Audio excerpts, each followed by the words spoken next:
Hello friends, সুজির পোলাও করব। তার জন্য কি কি উপকরণ লাগবে সেগুলো তোমাদের একবার দেখিয়ে দিই। সুজি তো লাগবেই।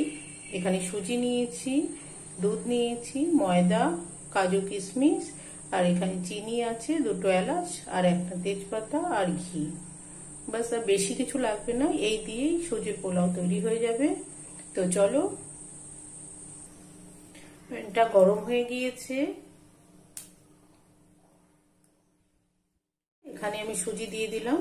সুজিতে ফ্রাই করব না, এখন দুধ দিয়ে দেবো। সুজিটাকে সিদ্ধ করে নেব।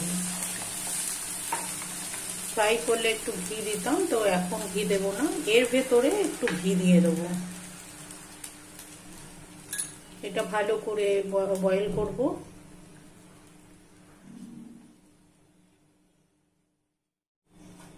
এবার এটা রেডি হয়ে গেছে। এটা নামিয়ে একটু ঠান্ডা করব।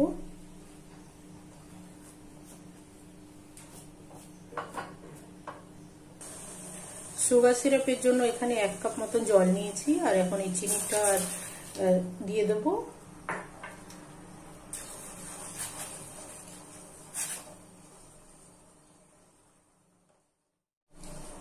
5-7 মিনিট পরে আমি নামিয়ে নেব, কারণ এটা জাস্ট একটা সিরাপ তৈরি করছি। এটা 1 তার 2 তারের প্রয়োজন নেই।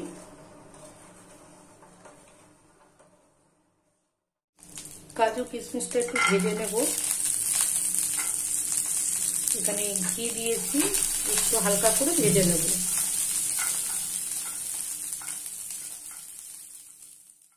সুজিটা ঠান্ডা হয়ে গিয়েছে, তো পুরোপুরি ঠান্ডা হয়নি, হালকা একটু গরম আছে। এর ভেতরে আমি একটু ঘি দিয়ে দিলাম, আর এই ময়দাটা রেখেছিলাম এটাও দিয়ে দিলাম। এবার এটাকে খুব ভালোভাবে মাখতে হবে।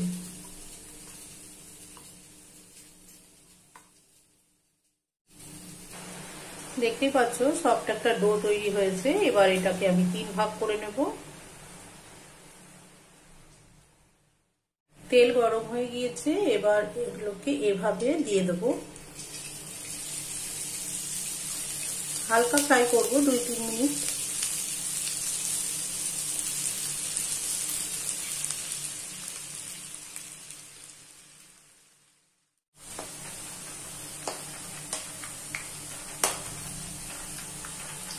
দু মিনিটও লাগেনি, খুব ভালো ফ্রাই হয়ে গিয়েছে। এবার এগুলোকে নামিয়ে নেবো। এভাবে সবকটা করে নেব। পুরোটা ফ্রাই করা হয়ে গিয়েছে, খুব ভালো ফ্রাই হয়েছে, দেখতেই পাচ্ছ। এবার আমি এই সুগার সিরাপের মধ্যে দিয়ে দেব। 15 মিনিট মতন রাখবো, তারপর নামিয়ে নেব।